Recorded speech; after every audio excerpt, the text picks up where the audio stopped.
It's a really well-known story, isn't it? The visit of the Magi, the wise men, the kings. One that we're probably really familiar with, one that we look at every year, kind of this time of year. So I want us to have a bit of a discussion about it. So in a moment, I'm going to ask you to pause the video. Some questions will appear on the screen. And with those you're with, just spend some time exploring and asking and answering those questions. But then don't forget to press play when you're done.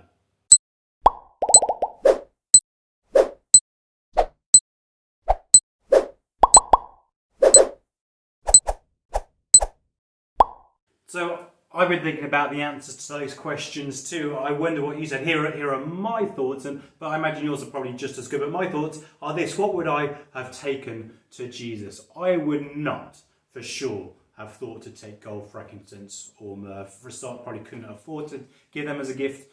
And also, Jesus at that point was not a baby, despite what we see in all the nativity stories. He was probably actually about 2 years old. He would be walking around.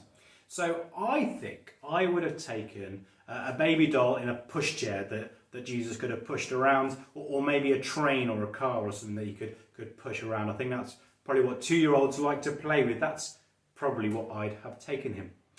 And like the Magi, I think I would have been confused about what I found. I think I would have been confused when I got to Jerusalem and I went to the palace and they knew nothing about a king being born. I think that would have discouraged me. I think I would have questioned whether the star that I'd have been following for days, weeks, months, we don't know, how it had all been a waste of time. I'd have been utterly discouraged. But it's interesting, isn't it, how they made some assumptions about Jesus, about the king that they would find. They had the idea of a king, and they made an assumption about he'd be born in a palace. It's a fair enough assumption. But we make assumptions about God all the time. Assumption is something where we think we know what the right answer is, but we haven't actually checked for ourselves. We haven't worked it out. So we assume. We think we know the answer, but we don't know for certain, but we don't care to check. And we do that, I think, all the time with God. We make assumptions. We think we know certain things about him, but we don't. Had the Magi read the scriptures, which they didn't have access to all of them, the prophecies that talk about where the Messiah, the anointed one, the king was to be born, they'd have read in Micah that he was to be born in Bethlehem, not Jerusalem. So they would have perhaps gone there, but they made the assumption that he'd be born in Jerusalem. But we can forgive them because they wouldn't have had that letter, so they wouldn't have known that. But they may have had some of the prophecies from Daniel, so they knew that this was a really special king, which is why when they saw the star, they were really excited. But it's important, isn't it, that we don't make assumptions about what we find or what we expect God to be like. When we visit God, when we spend time in prayer, that we just come as we are and allow God to be God and not think, oh, God can't do that, or God wouldn't do that. But we just come to him and allow God to be God. The third question talked about how was it tell us the fact that the wise men had to come from so far away? Well, I think it tells us a few things.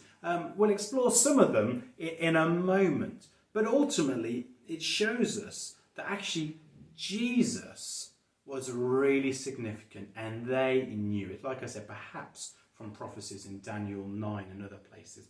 But they knew that this was a special king. You know, it's unusual to travel a long way to visit a newborn baby of a stranger. You know, we might do it for family members or really close friends.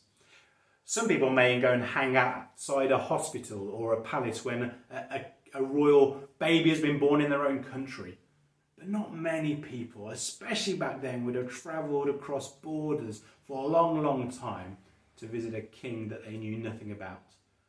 This shows that actually Jesus was a really special king. And through God's providence, these wise men, the Magi, these kings, they knew that too. Also, the really special thing about this is that it shows us that Jesus is king for everyone. Not just for the local people in Israel, not just for the Jews, but for Gentiles, those who aren't Jews, that Jesus is everybody's king and everybody can come and worship him. So whether you're near or far away, whether you are a religious Jew or whether you're a Gentile, whether you are a king or a shepherd, whatever you are and anything in between, Jesus is your king and we can worship him. Let's now sing a song about that.